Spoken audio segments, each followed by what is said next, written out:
I want to begin tonight by reading the first 4 verses of Revelation 7. If you've got your Bible, you're welcome to read along or glance along with me. Revelation 7, chapter 7, and verse 1.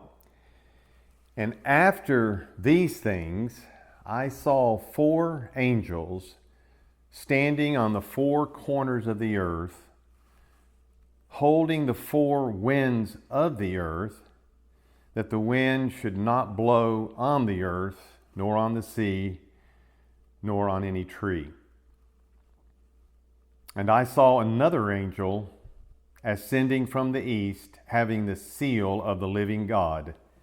And he cried with a loud voice to the 4 angels to whom it was given to hurt the earth and the sea, saying, Hurt not the earth, neither the sea, nor the trees, till we have sealed the servants of our God in their foreheads. And I heard the number of them that were sealed, and there were sealed 144,000 of all the tribes of the children of Israel.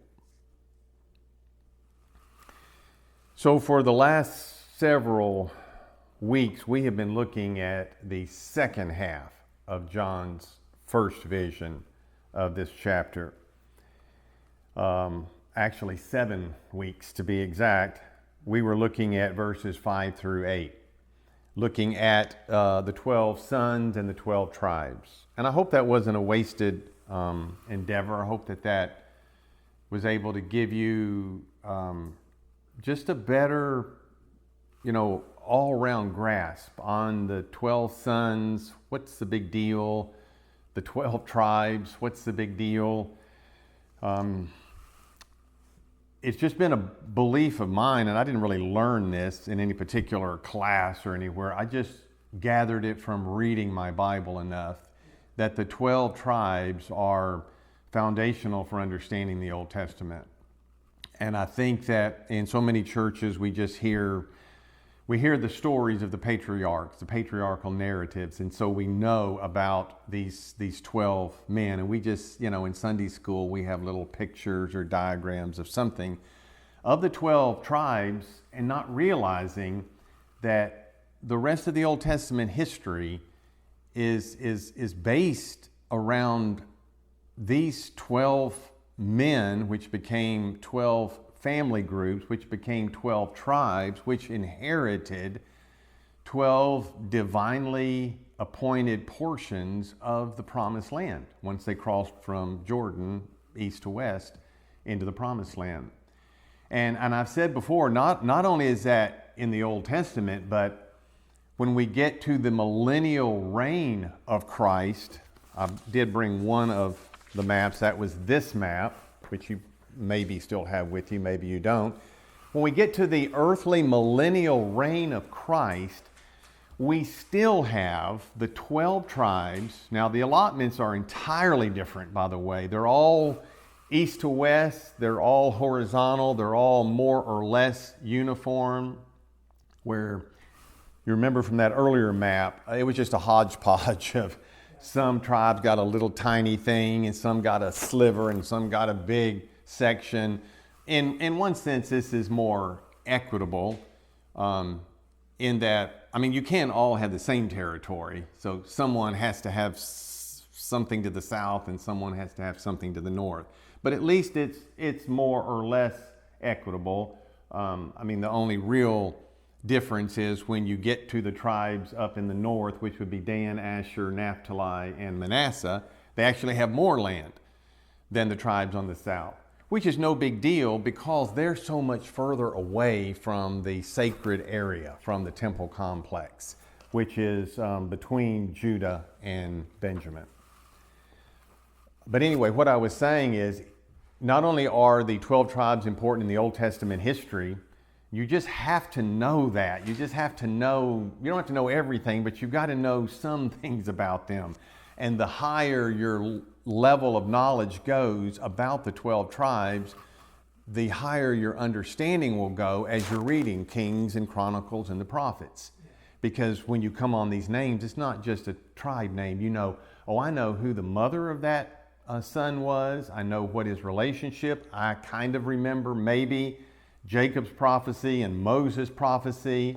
Now that we're in Revelation, I realize Dan is not given a sealed group of 12,000. You know, you just know these things. When you come to the millennial reign of Christ, we still have the same 12 tribes. We still have the same tribes. They are given tribal inheritance. There is the city, which is not on here, but it's in what this map calls the sacred district. That district has its own divisions for the priests, which are Zadoks, for the Levites, for the prince, the Nahib or the king, and for some agricultural areas so they can grow produce to feed the people and to raise the flocks and things that will be needed at the ceremonies at the temple. That's all detailed at the end of Ezekiel. Right? It's in the last 9 chapters of the book of Ezekiel, or really not the last. That's the section 40 through 48, but it's really the last part of that section 40 to 48. You'll see the division of the land, and you'll see the city, and I guess it's in the very last chapter, Ezekiel 48, probably the last half a dozen verses. You will also see that millennial city, it's not the New Jerusalem of later in Revelation. This is like a precursor to that later eternal heavenly Jerusalem. But in that city, it also has 12 gates. 4 on the north, 4 on the east, 3 and 3 and 3 and 3. And guess what? The names of those gates correspond to the names of the tribes. So on the north, if I remember correctly, would be, and this is the very end of Ezekiel 48, would be the first 3 bigger important tribes according to birth. So that would have been born to Leah. So remember, Simeon ends up being next to nothing, so that his inheritance back in Joshua days is actually just a group of cities within the tribe of Judah. He doesn't even have any territory. But you take his 3 original brothers, and that would be Reuben, Judah, and Levi. And then Simeon was the 4th of the first 4 born. But of those 3, I think those are the names of the 3 gates that are on the north side of the city.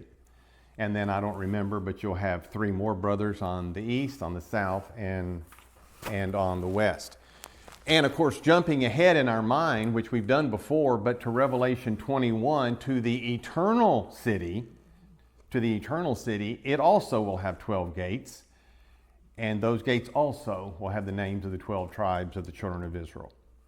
So just that little bit of information tells me, you know, as you read any book, you know, whatever the topic is, you're looking for what's important to the author. So the author of this book is God the Holy Spirit. So what is important to him? One thing important to him, among many things to be sure, but one thing are the 12 tribes of Israel, because they're simply found from cover to cover. So that's why I spent the last several weeks dealing with that. And the reason that we had to get off on that, just to review this, and then we're done with it for hopefully forever, was the dominant position in the Christian church today. Now, if you haven't heard it, then you haven't heard the dominant. You've heard the less dominant, which is actually the correct one. But your Bible scholars, most of your Bible commentators, when they come to verses 5, 6, 7, and 8, they say this is a reference to the church universal. Now, they'll have different ideas. They might say the church throughout all history. They might just say the church at the end of time. But however they see it as the Christian church. And what I wanted to impress upon you was the fact that, didn't we read 12 tribes of Israel and then it named 12 tribes? So I wanted to impress on you, if that is the way that we're supposed to read Revelation, if that's the way we're supposed to read the Bible that I just read 12 times, that 12,000 were sealed from this tribe, if the way I'm supposed to read that doesn't have anything to do with the 12 tribes, nothing to do with the nation of Israel, it only has to do with the Christian church. If that's the way I'm supposed to read Scripture, then I'm lost. I wouldn't know what anything means in the Bible. And I literally think that everybody else would be lost. It would be every man for himself, right? If this doesn't mean what it says, if it really means the church, then I don't even know how to get any correct interpretation from the Bible. It's literally, just a shot in the dark. It's much better if we say, you know what? I don't have any good reason not to accept this at face value for these 12 tribes. I don't have any good reason. You'd have to have a really good reason. And I don't have any really good reason. So that's where we've been the last few weeks. But tonight, as we wrap this up, I want to return our focus to what the real storyline is. And the storyline is the sealing of these men. Who are these men and what's going to happen with them? That's the real storyline. Where they came from, the 12 tribes, and which of the tribes was important. And we've spent enough time on that. So tonight is going to be more review, summarize. This is the book of recapitulation, so we will recap some of what we have said before and maybe say a few new things as well. But also keep this in mind. We're going to run across their path again. As soon as we get to chapter 14, we're going to see this same group of 144,000 again. So this is not the end of our discussion of them. John had his visions, plural, and he was clearly told when Christ appeared to him on Patmos Island, he said, what you see, write in a scroll and send it to the 7 churches. And that's exactly what John has done.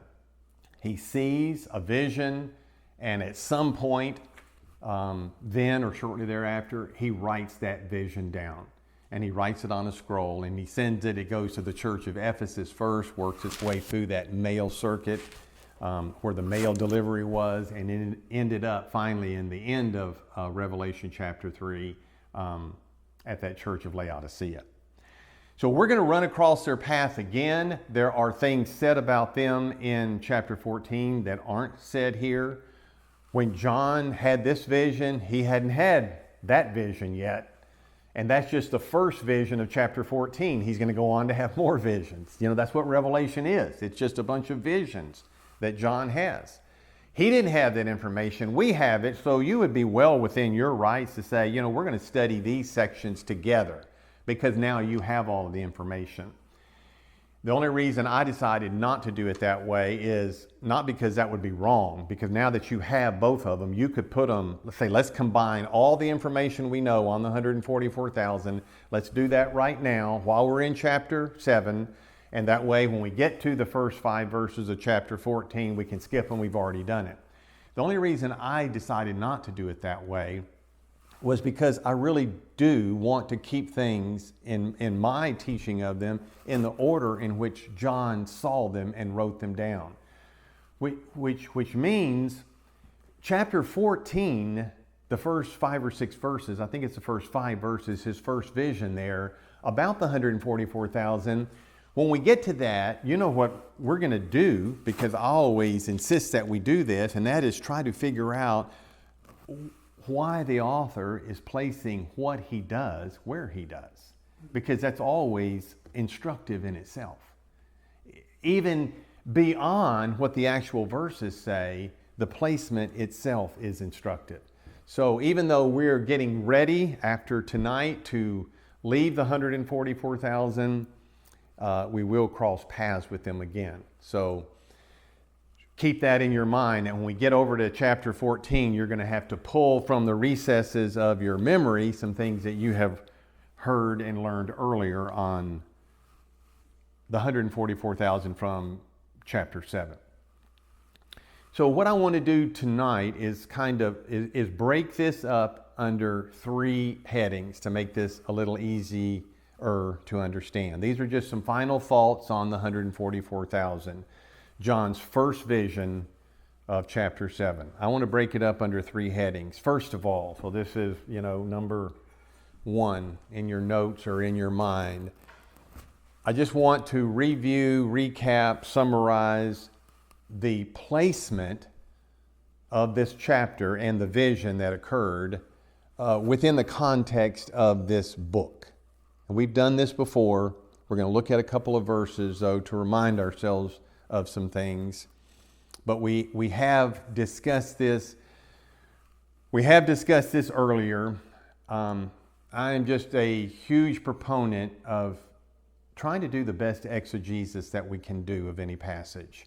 And that always involves not only the actual text, which let's say it would be verses 1 to 9, but it's also verses 1 to 9 in the context of the whole book, which means they come after chapter 6 and they come before chapter 8.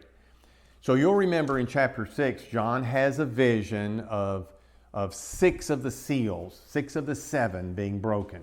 Got the 4 horsemen, and then you have the 5th one, which is the death of the Christian martyrs, and then you have the 6th one, which is the day of the Lord.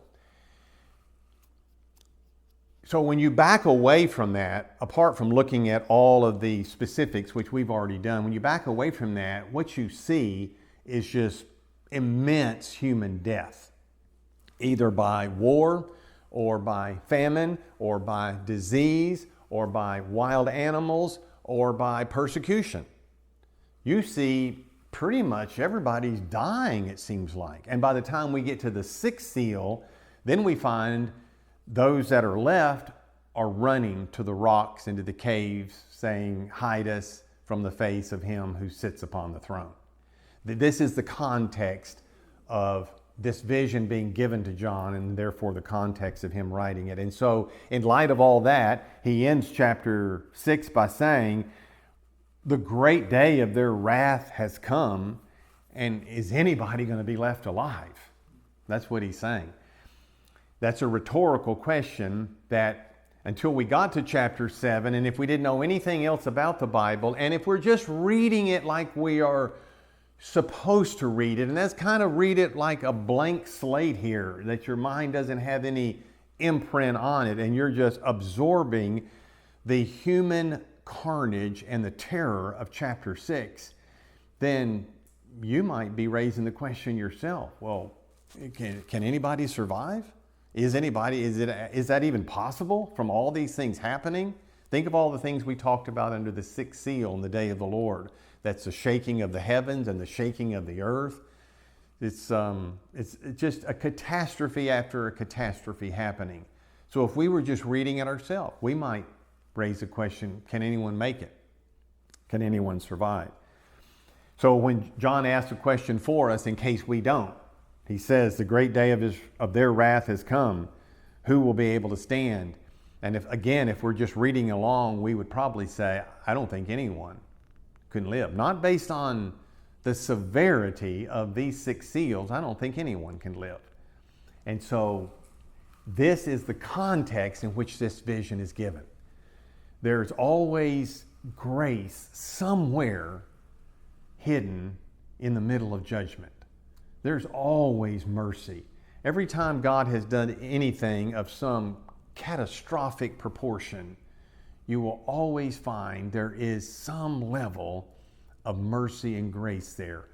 Go all the way back to Noah's flood, and although he wiped out the earth's population, there were 8 people that he spared.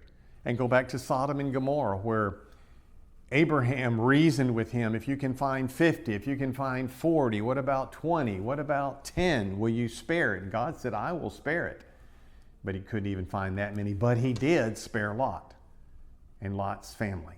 So you're always going to find that. So that's the same story that we are learning here. In the middle of this catastrophe that's happening globally, it's happening all around the world.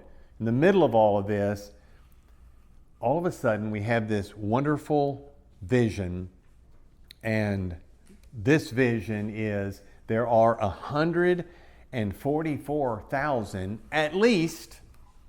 This isn't all inclusive, but at least there are 144,000 that will stand. And see, don't make anything all inclusive.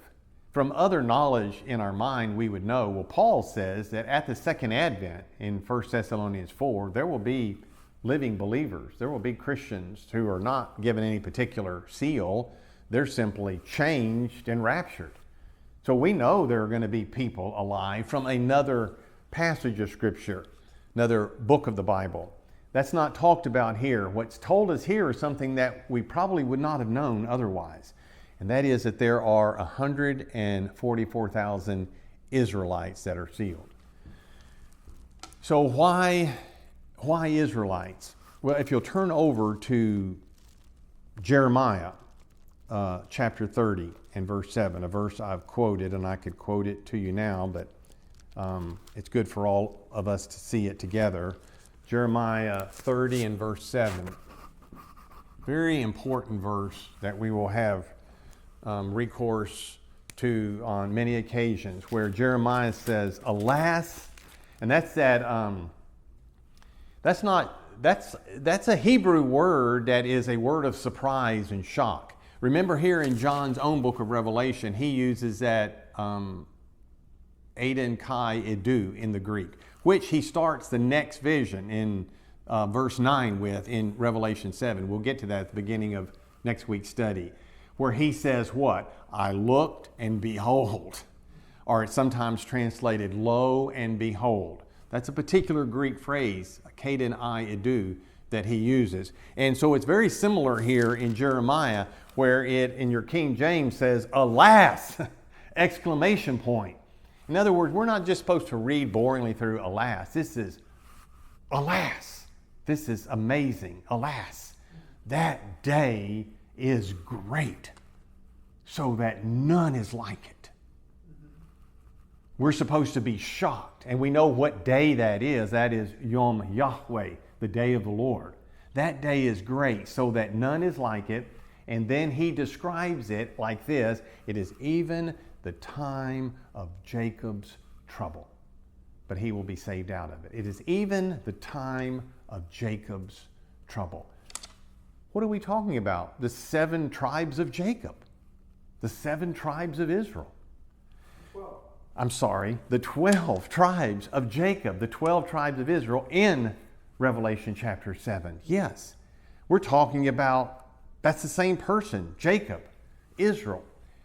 So this period that Jeremiah in 37 has reference to is what we call the tribulation period. It is also going to be called that later in Revelation 7. And Jesus called it the tribulation in Matthew 24. We put on the end of it period because it is a period of time. It's not just a tribulation. It is a period of tribulation. And here Jeremiah calls it, it's a time of Jacob's trouble. So the tribulation period, which will last, we learn from Daniel 9, for 7 years, has a particular relevance to the nation of Israel. Not only them, but it does have a particular relevance to the nation of Israel. I'm thinking of another verse that we can turn to, and that's the last chapter of Daniel and the first verse of that chapter. And you'll also see this in the last chapter of Zechariah, chapter 14, verses 1 to 3. But here in Daniel 12:1, "And at that time shall Michael stand up, the great prince, which standeth for the children of thy people." He's talking to Daniel, so he's talking about Israelites or Jewish people, thy people. "And there will be a time of trouble, such as never was since there was a nation, even to that same time." There's never been a time like this time of trouble. It's the same period that Jeremiah refers to as Jacob's trouble. Here is just called the time of trouble, but the time of trouble for thy people. "And at that time, thy people shall be delivered." Isn't that what we just read in Jeremiah? But he will be saved out of it.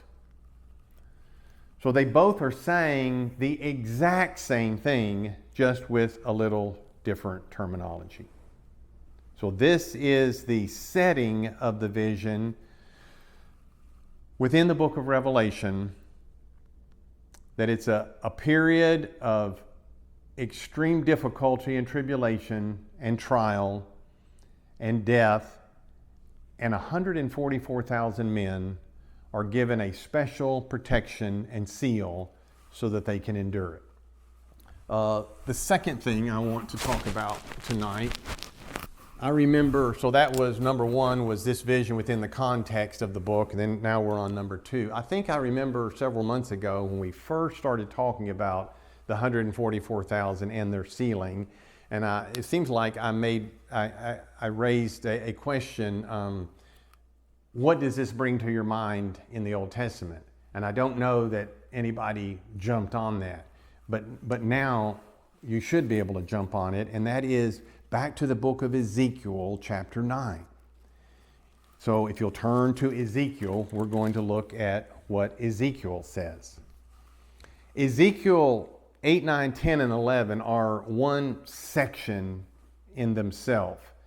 You'll remember from over a year ago, we studied the first chapter of Ezekiel. This is his original call and commission, where he sees this storm cloud come from the north and a fire enfolding itself, and then he sees these living creatures, and they have wings, and they have hands under their wings, and they have 4 faces on all sides, and they have wheels, and a wheel is within a wheel. And we learn later in Ezekiel 10, that the wheels, which are giant rings, have eyes all around them. And then we see that what we're dealing with in that first chapter is his call to the ministry, and he sees the throne of God being borne by these chariots that are under the supervision of these 4 living creatures. And he just sees the glory of God.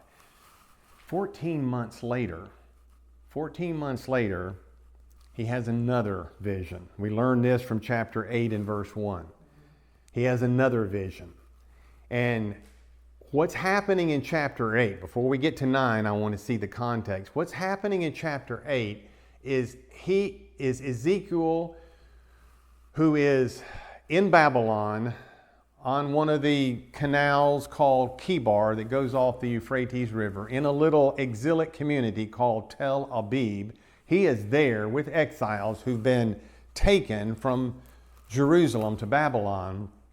And he is caught up, he says, in the visions of God. This is verses 3 and 4. He's caught up in the visions of God and carried back to the still standing city of Jerusalem and temple. They have not been destroyed yet. Their days are numbered, but they're still there. And in his vision, he sees 4 increasingly worse episodes of idolatry. And each of these episodes get closer and closer to God's holy place where he was enthroned between the cherubim over the Ark of the Covenant.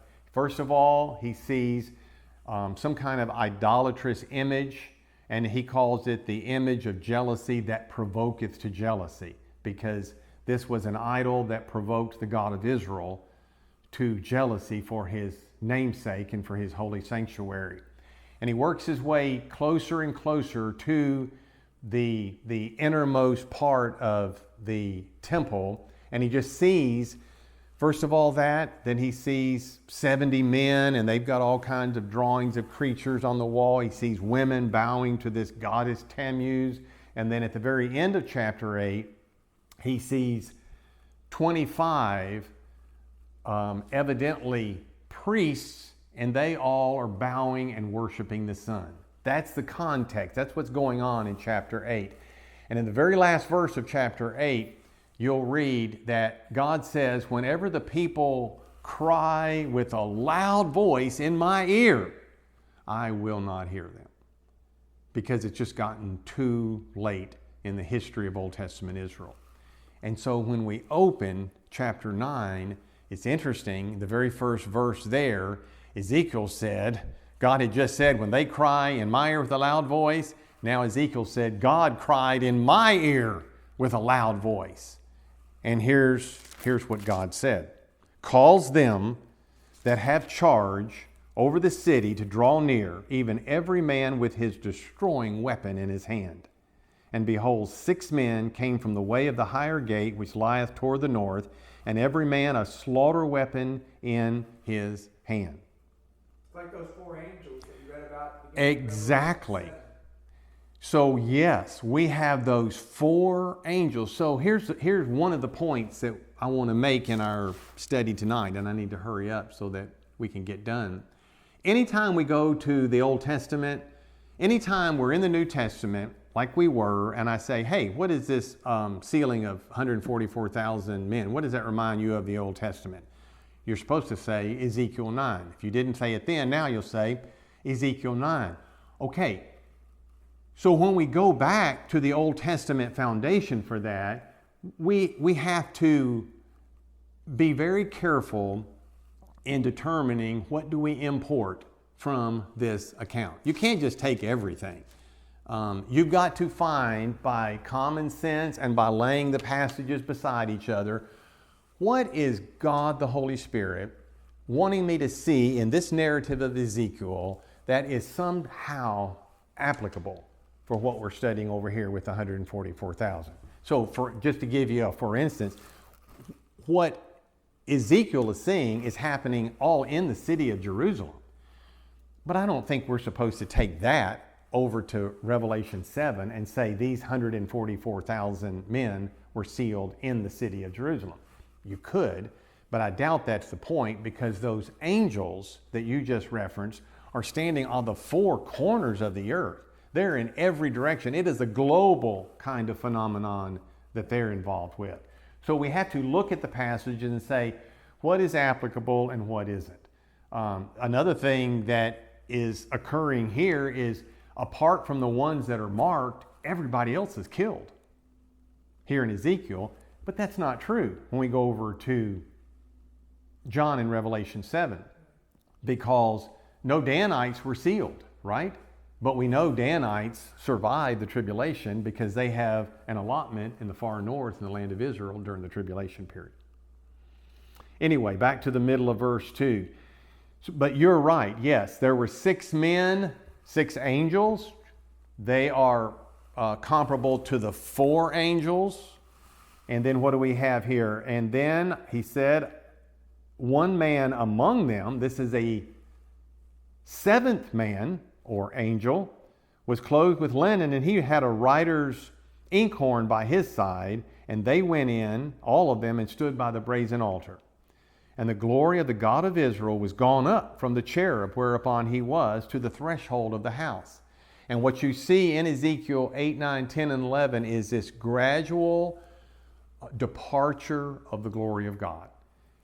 Up until this time, he is still in the Holy of Holies, but you'll see him, and by the time you get to the last 3 verses of chapter 11, he actually has not only left the temple, but he's left the temple compound, and he's actually left the city, and now he's all the way across the Kidron Valley on the Mount of Olives facing the east. So that's what these chapters are telling us, that God's glory is leaving because the city is doomed for destruction.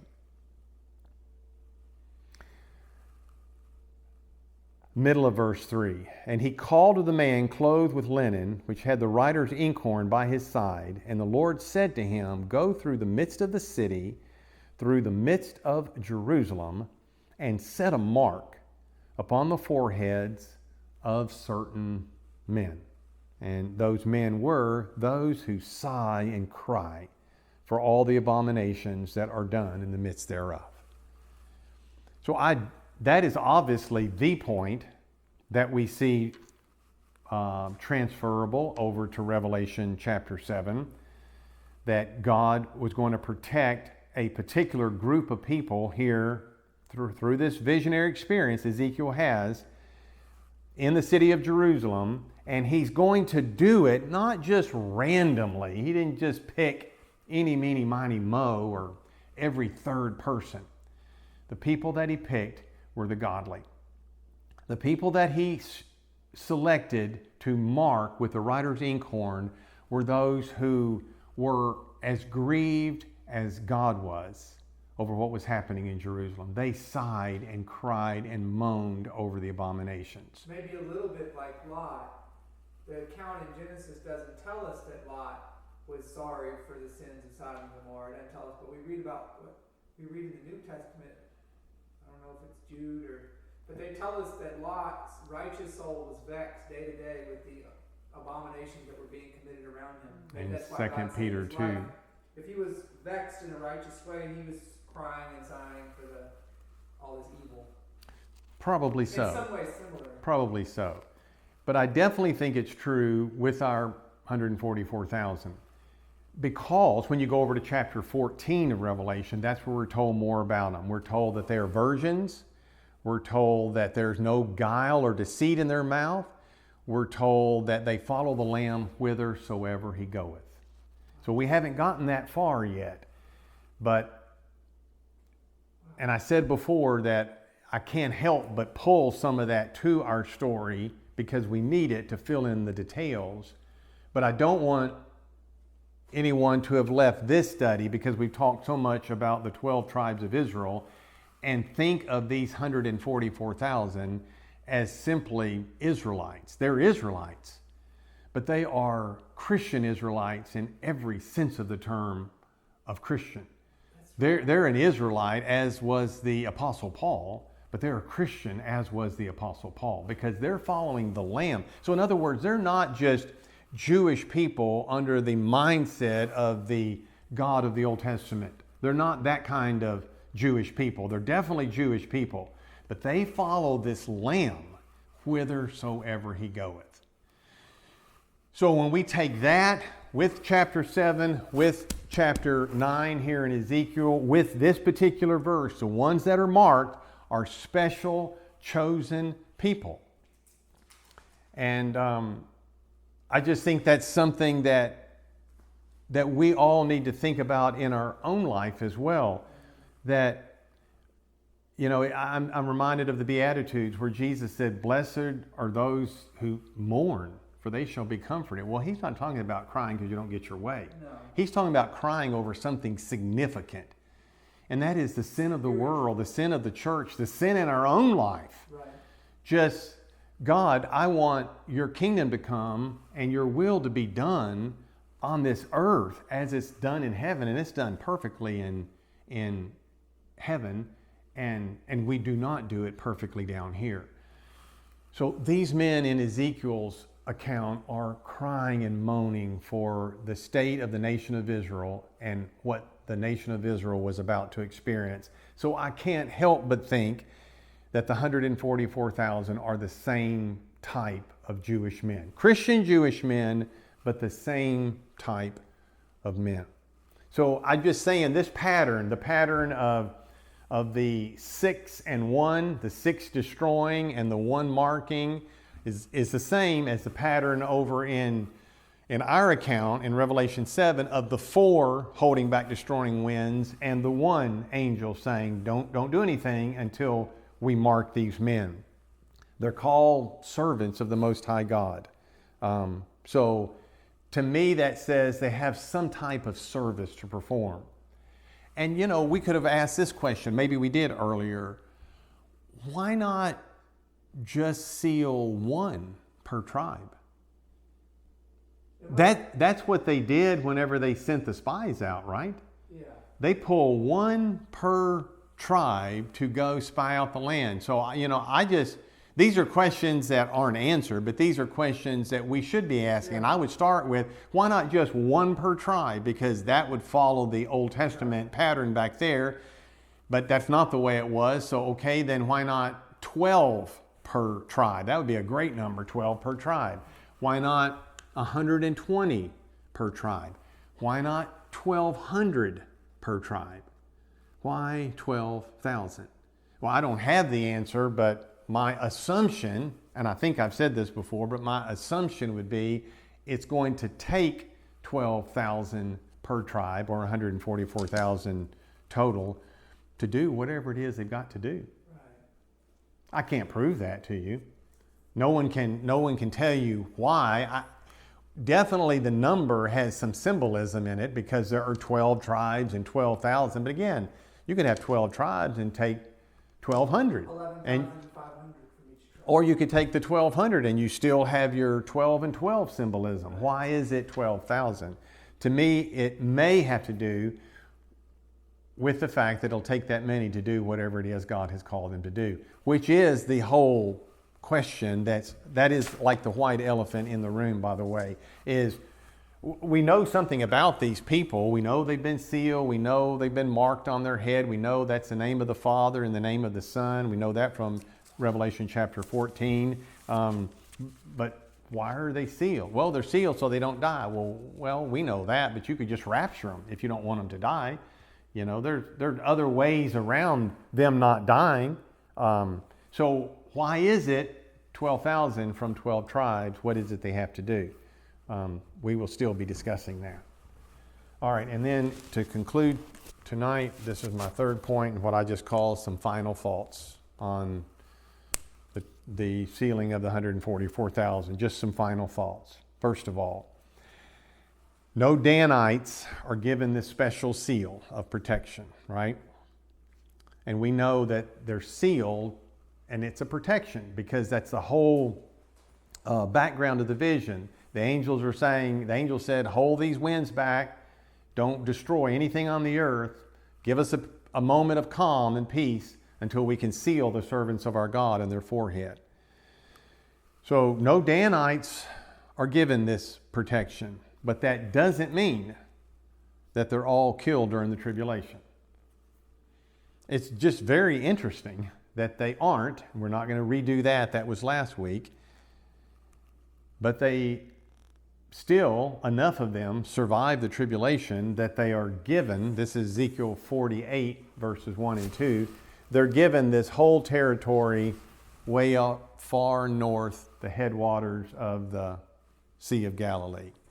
So that means, see, you look for what's the implication of that. It's not, it's so obvious. If they're not sealed, but yet some of them survive, that means people survive the tribulation to the end unsealed. Because these Danites do. So if they survive to the end unsealed, it only stands to reason that it's possible that other people could survive to the end and not have this seal. And it also implies that there must be more than one reason for sealing these people. The only reason can't be to keep, there's only one reason for them to be sealed, for them to survive. Well, no, here's a group of people who weren't sealed and do survive. So that can't be the only reason. There must be another reason they're sealed. Maybe the reason is that so people on earth see that these people are sealed. They know, they can see God is having favor on those people. They know these people have some function to perform. It's very well possible. Whenever I first, but logically, you have to. Whenever we first started talking about this, I gave you a list of 12 or 14 questions, and I said most of which I can't answer. Right. And one of the questions was, to whom is the seal visible? Is it only visible to their enemies? It has to be visible to their enemies, I would think. It wouldn't have to be, but I would think it would be, because when they see the seal, they can't harm them. That's Revelation 9 and verse 4. But is it visible to others? I would say evidently so.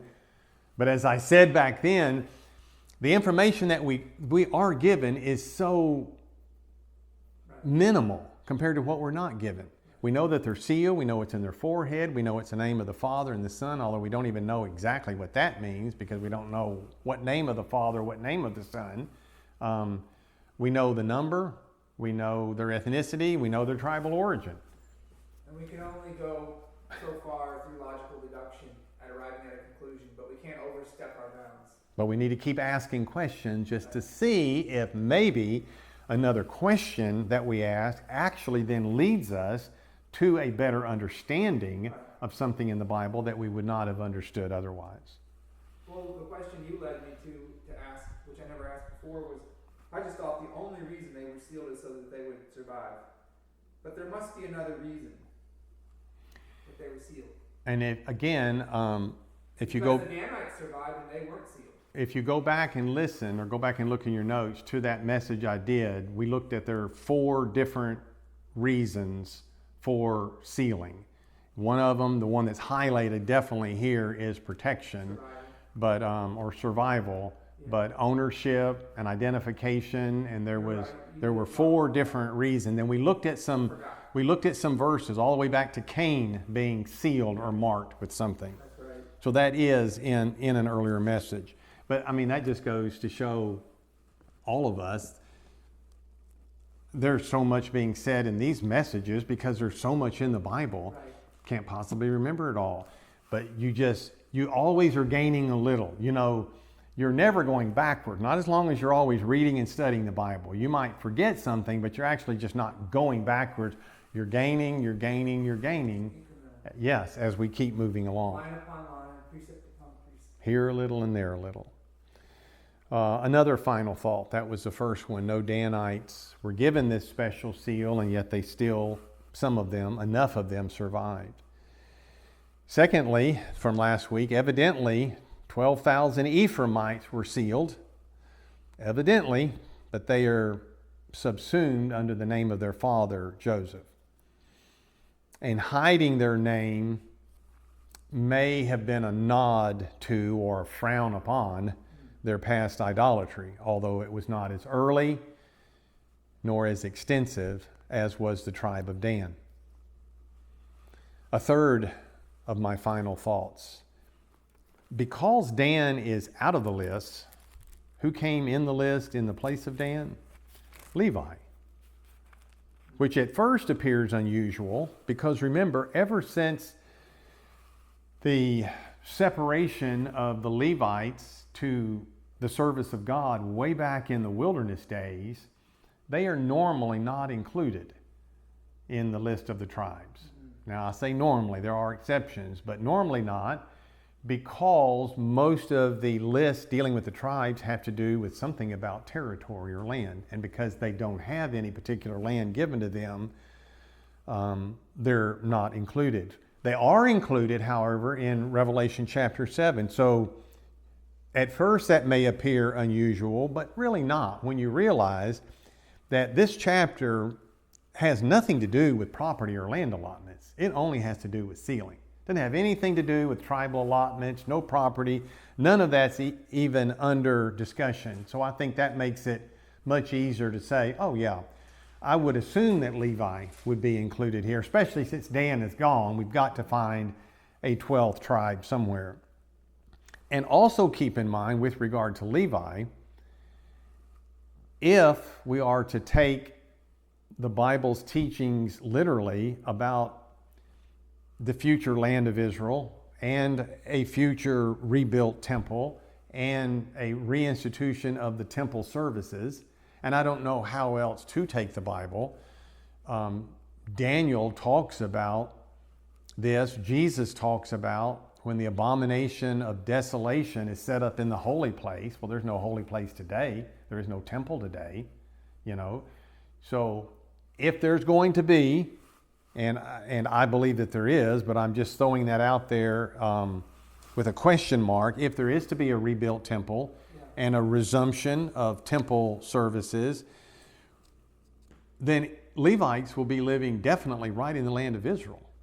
Because they're in the land of Israel as we know it today or next year or 50 years from now or whenever it is that happens, they will be living in the land of Israel because they're the only ones that can have anything to do with the temple and temple services.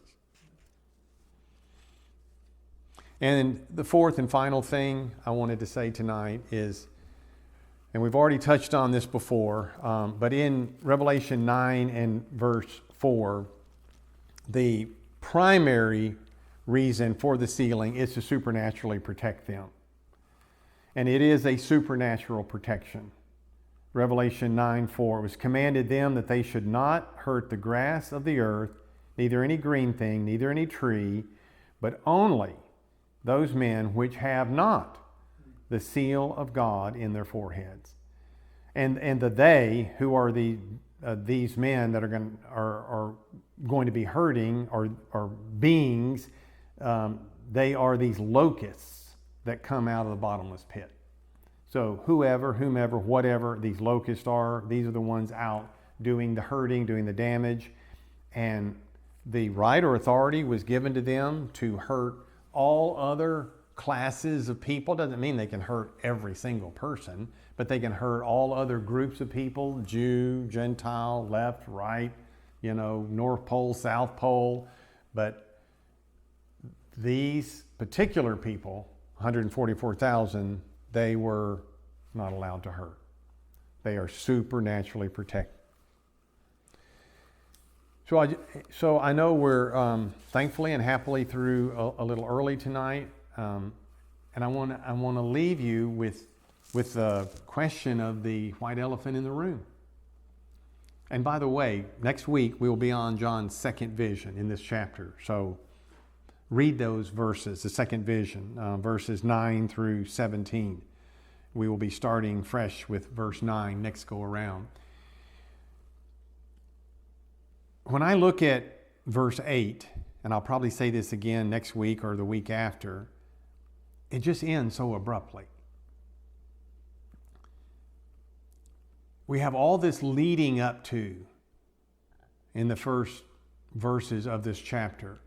We have this great vision of these angels, mighty angels, the ultimate in climate control, able to stand on the four corners of the earth and prevent the wind from blowing, prevent any type of destruction from happening. And we're clearly told why, until something is done. And that mighty angel who commands those four came on the scene and told us, wait until we have sealed the servants of our God. And John witnesses, he sees those four angels, and he sees the fifth one ascending from the east. And then he hears that the people have been sealed. And then that's it. I'll read the last of verse 8. Of the tribe of Benjamin were sealed 12,000. And that's the end of the narrative. And after this, I beheld and lo. You would expect, okay, now that they're sealed, now what? Now, what are they going to do? Or where are they going to go? Or what's going to happen next? We don't really see them again until chapter 9, verse 4b. So it's just one of those frustrating things in the narrative of Scripture. God chooses to reveal what he chooses to reveal, and other things he simply doesn't. But, I obviously would want to put some thought into this because I think it's just terribly important. So this is my plea to you to put some thought into it. They're sealed, and you're supposed to ask the question after that, now what? Now what for John? After this I beheld, and lo, he's into another vision with a whole other group of people. But I want to find out what's happening between verse 8 and verse 9, which we aren't told. But it's definitely something worth putting some thought into. Now that they are sealed, we know that they're protected. We know all about that. We know some things about them if we jump over into chapter 14. We know some things about them if we go back to Ezekiel chapter 9. But now that we know all of that, then the big question is, so what? Is the greatness, thine, O Lord, is the power, thine, O Lord, is the glory, it's the victory and the majesty, for all that is in the heaven and earth is thine, oh, thine is the kingdom, and thou art exalted as head over all.